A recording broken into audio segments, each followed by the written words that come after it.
kabar Bapak dan Ibu, Mas Mbak semuanya? Perkenalkan saya Berliantika Dara Amalia, bisa dipanggil Berli. Nah, jadi hari ini saya akan menyampaikan sedikit materi mengenai COVID-19. Untuk mempersingkat waktu, kita langsung saja ke materinya. Monggo. Yang selanjutnya ini adalah materi mengenai protokol di era COVID ini tentang kurban ya, karena seperti yang kita ketahui bahwa sebentar lagi kita memperingati Hari Raya Idul Adha. Langsung saja, bagaimana protokol penyelenggaraan Idul Kurban di era COVID ini? Yang pertama, siapkan petugasnya. Jadi petugas yang khusus bertugas untuk mengawasi terjalannya protokol kesehatan COVID. Lalu yang kedua adalah melakukan pembersihan dan juga desinfeksi di area-area pemotongan dan juga yang tempat masukin daging itu yang biasanya ibu-ibu. Nah, lalu membatasi jumlah pintu keluar dan juga masuk, termasuk jalurnya. Jadi jalurnya itu diusahakan antara yang masuk sama yang keluar itu dipisahkan supaya tidak berpapasan gitu. Dan juga ketika masuk itu jaraknya juga harus dibatasi minimal 1 meter, jadi tidak berkerumun. Kemudian adalah menyediakan fasilitas cuci tangan. Ini wajib nggih Bapak Ibu. Wajib ada fasilitas cuci tangan dengan air mengalir dan juga sabun. Nah, lalu menyediakan alat pengecekan suhu tubuh. Jadi setiap orang yang akan masuk itu dicek dulu suhu tubuhnya. Apabila melebihi dari 37,5 itu tidak diperkenankan masuk ke area penyembelihan maupun area yang potong-potongnya itu dan area pembagian gitu. Kemudian menerapkan pembatasan fisik. Jadi diberi tanda khusus kalau misalkan di pintu masuk tadi atau di pintu keluar. Jadi ada jaraknya 1 meter. Kemudian mempersingkat pelaksanaan dari sholat dan juga khutbah dari Idul Adha tanpa mengurangi syarat dan juga rukunnya. Nah, kemudian tidak mewadahi sumbangan atau yang biasanya kotak amal itu loh Pak Bu, kan biasanya kan diputar-putar itu. Karena kenapa kok tidak dianjurkan melakukan itu? Karena nanti kan berpindah-pindah tangan, pegang-pegang sana, pegang sini, jadi nggak tahu, bisa menyebarkan virus juga kan kalau semisalkan tangannya tidak bersih atau mengandung virus. Nah, kemudian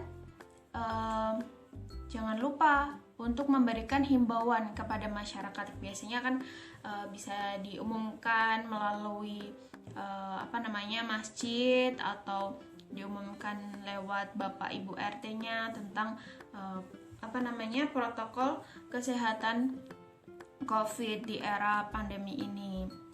Nah, kemudian pelaksanaan sholat Idul Adha ini ada syarat-syaratnya. Jadi jamaah dalam kondisi sehat, lalu bawa sajadah dan alat sholat masing-masing. Karena kalau misalkan pakai yang di tempat umum atau misal berganti-gantian kan, siapa tahu pas lagi sujud ingusnya netes, toh ya Pak Bu, kita nggak tahu.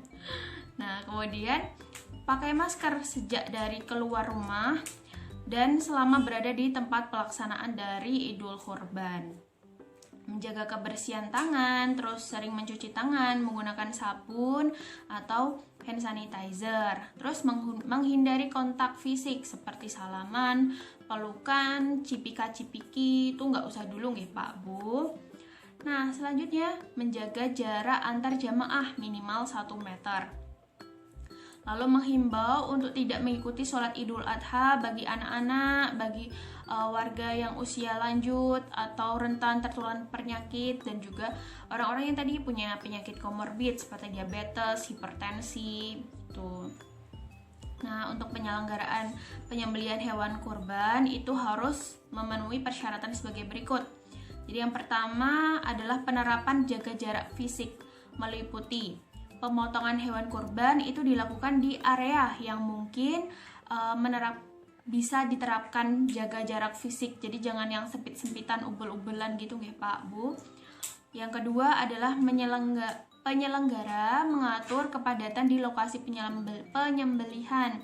Jadi hanya dihadiri oleh pihak panitia dan pihak yang berkurban. Yang ketiga, mengatur jarak antar panitia pada saat melakukan pemotongan, pengulitan, pencacahan, dan pengemasan daging.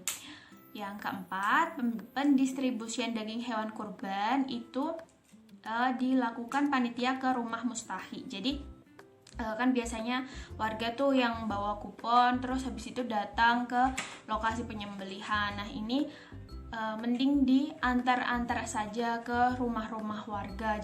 Jadi gitu ya Pak Bu, mending diantar-antar aja biar nggak berkerumun. Nah yang selanjutnya ada penerapan kebersihan personal panitia, yaitu pemeriksaan kesehatan awal. Jadi dilakukan pengukuran suhu tubuh di setiap pintu atau jalur masuk tempat penyembelihan.